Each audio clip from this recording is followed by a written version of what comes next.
Okay, well, here we go then for the next 25, let's say 50 pictures and do that, because I have definitely painted at least 2 for every one I'm going to show you today, if not 3.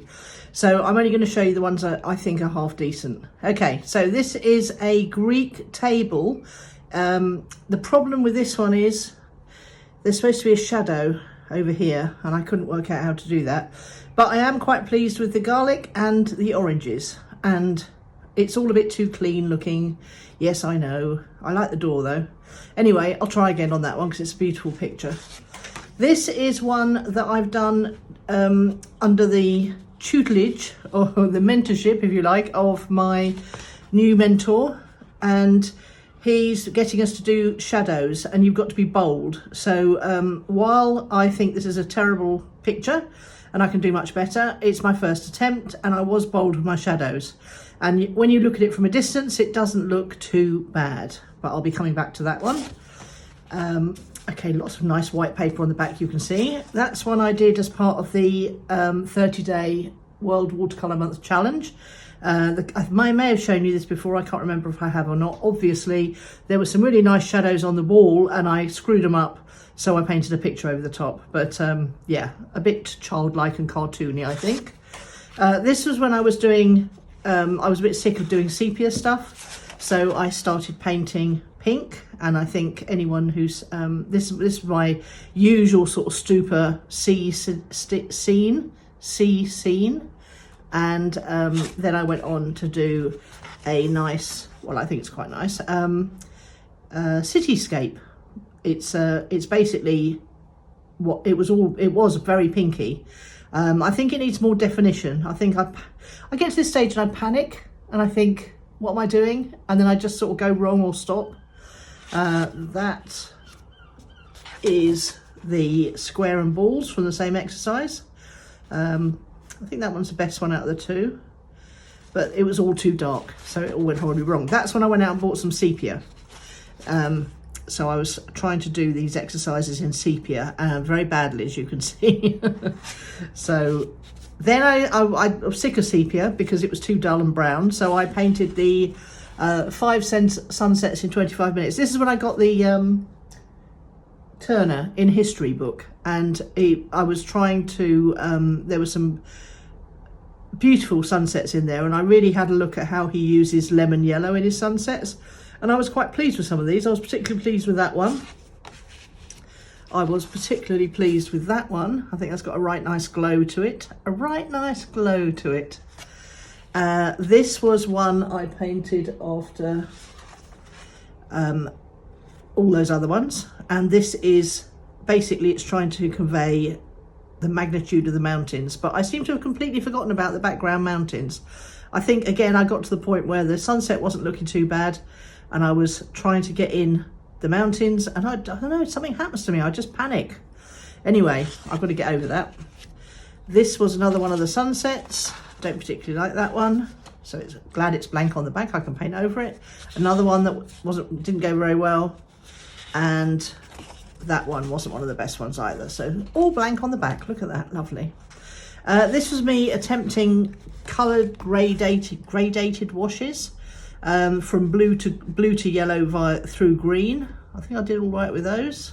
Not very good with that, not very good with that.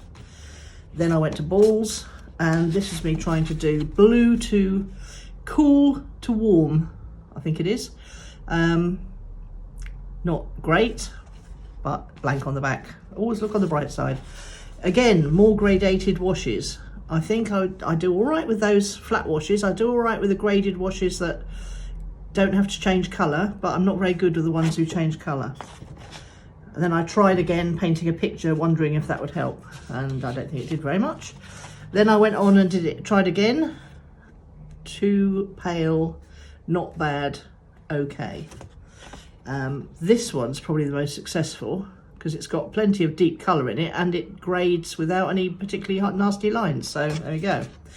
Oh, this is when I bought the sepia, because I was trying to do the other one with burnt sienna, I think it was. Anyway, I went and got the sepia, and it makes such a difference. So this is the way to look at it. So I did the 3 tones, and then I did the 6 tones, and then I managed for the first time ever to do the 9 tones. flat wash, graded wash. Quite successful. Quite pleased with that. I'm painting lots of other things that go horribly wrong, as you can see. So that's flat wash, graded wash. Not very successful, that one. Had a go at the cone, ball and square. Not very successful. And then I went on to the blurred balls, because I quite enjoy doing these. You've probably seen me doing a blurred ball or two. Yeah.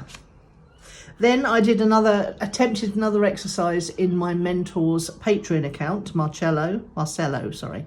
And Marcello reached out to me at this point because I was asking lots of questions, and he said to me, he went and had a look at my website because I was asking questions that interested him, and he asked me if we could have a call and swap some digital marketing advice for some painting advice.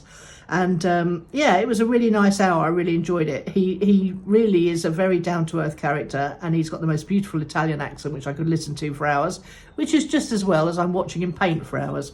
So yeah, he encouraged me to have a go at the tonal exercises in the Patreon account. And while I'm not that keen on this, and it all went horribly wrong because I didn't realise that what was underneath the bridge was landscape. I thought it was part of the bridge. I couldn't really see it well enough, and then it went horribly wrong here as well. But I did it. I did some scraping out. I did the highlights. I did it in 3 tonal washes. So I felt quite encouraged after that. So I'm going to do more of those. And then I got a book called the Turner in History. Sorry, Turner in His Time is the book I got from Amazon. I got it for about £2.40.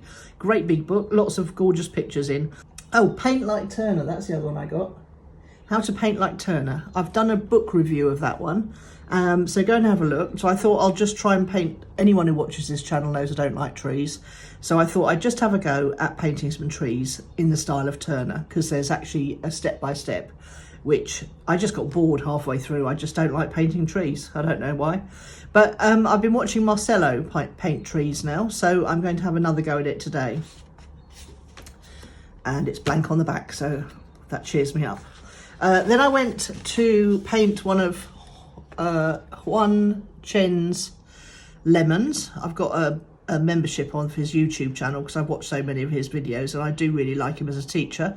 He's very gentle and reassuring, and he builds it up really, really gradually. So I really enjoyed doing this. I screwed up the shadow somewhat, but I absolutely love the happy accident of the orange going through there. And if you put it on I've got an easel now. I bought an easel in the charity shop the other day to try and not sit down so much. But if you put it on the easel and stand away from it, it really actually pops. So I'm actually quite pleased with that one. And then finally, this is my most recent effort, which was Sunrise at the Matterhorn, or on the Matterhorn, by I can't ever remember his name, but if you go back and watch the video of me painting this, I do actually put his name. It's Albert something. Bierstadt, Albert Bierstadt, and it's a beautiful painting, and I'm not too unhappy with this version of it. There's a great middle swathe of middle ground of hills in the distance that I've missed out, so I realised I put the Matterhorn down far too low. And I also had this weird hallucinogenic episode when I was painting this. I was looking at the book picture of this that I was working from, and suddenly I saw 2 or 3 like blue tornadoes going up the side of the mountain. It was where he'd painted his shadows, but it just looked like tornadoes. And once I'd seen it, I couldn't get it out of my head. It was so funny. So yes, I'm not dissatisfied with this. I think, again, I just, if I'm painting something I don't care enough about, I don't take enough time. In fact, that's probably true of everything I'm doing. I don't take enough time.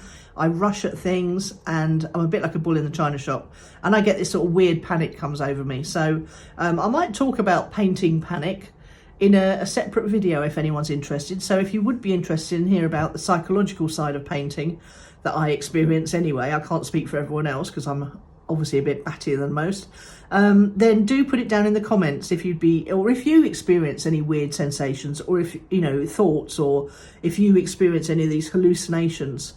But I'm going to have another go at this one. I'm going to try and make a gentler wash. I think I was trying to be too expressive. Then when I got the wash got down here, I realised I'd missed out the middle ground, and I sort of obviously let the wash dry too much up there and didn't fuzz it out enough. But yeah, you know, I don't hate it.